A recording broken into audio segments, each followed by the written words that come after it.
Okay. Very fine. Thanks. The former president came out and said that the Senate border deal is a betrayal. Is that the right way to characterize this deal? Not at all. I mean, we come to work, the days we come to work, it seems like less all the time. But anyway, and we look at what's best for the country. We don't agree all the time on what is best for the country, but we're given that responsibility every day, and to do less than that would be irresponsible. The betrayal, the only betrayal we have to worry about is whether we're betraying the people we work for.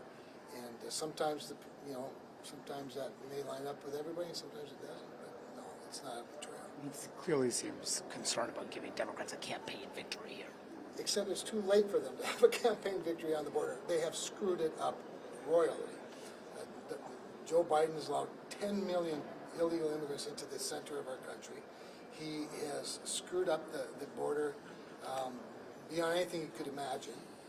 There's no way for him to be redeemed by grudgingly coming along and doing something that Republicans now have the leverage to force him to do. All of that said, there's not a bill yet. We haven't seen a bill yet. So I don't know why we would undermine the effort to make the country safer, even though the president doesn't want it to be safer, the president being President Biden. I don't know why we wouldn't try to do that if we can. If we can't get there, we can't get there. I understand that. But it's not about the election. Here I get this wonderful 6-year term. I'm 5.5 years into it, and I'm still looking for opportunities to make America better before Election Day. I just think that's what we're supposed to do. But the speaker's already essentially come out against it. He has, but he hasn't seen a bill either. In fairness, he hasn't seen a bill either. I just think everybody ought to wait, see what the actual text of the bill is, and then we need to take several days, not a couple days, not 72 hours, but several days to read through it, and then talk to the American people about it. Say, are you comfortable with 50% improvement, 75% improvement? Should we do that, or should we wait until the next election and do it? But I don't think it's fair to just characterize a bill that people haven't seen, that hasn't been written, as dead on arrival. Mm-hmm.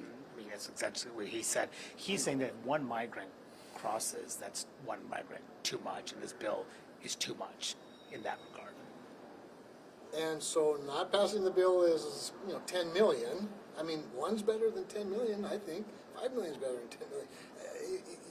I just think it's irresponsible to start and end a negotiation with the same position, all or nothing. That's not what you can do in a divided government. But you can do some things in a divided government that you can't do even when you have unanimous government. So I get everybody's posturing, everybody's positioning. What they're not doing is having a broad, open discussion about the merits, because we don't have text yet. Yeah, and if House Republicans or even the former president come out and kills this plan, do you worry that there could be voter backlash for the GOP in November? Here's what I worry about. If we don't try to do something when we have the moment to do something, all of those swing voters in swing states for whom the border is the number one priority have every right to look at us and go, you blew your opportunity. We were ready to give you a shot, and you blew it. I don't see that as coming back as a reward to us. So that said, they've already, obviously by all of the polling, have appropriately blamed Democrats for the border crisis. They own it. I think we ought to do everything we can to try and fix it. And if we can't get there, fine. But if we don't try, then shame on us. All right.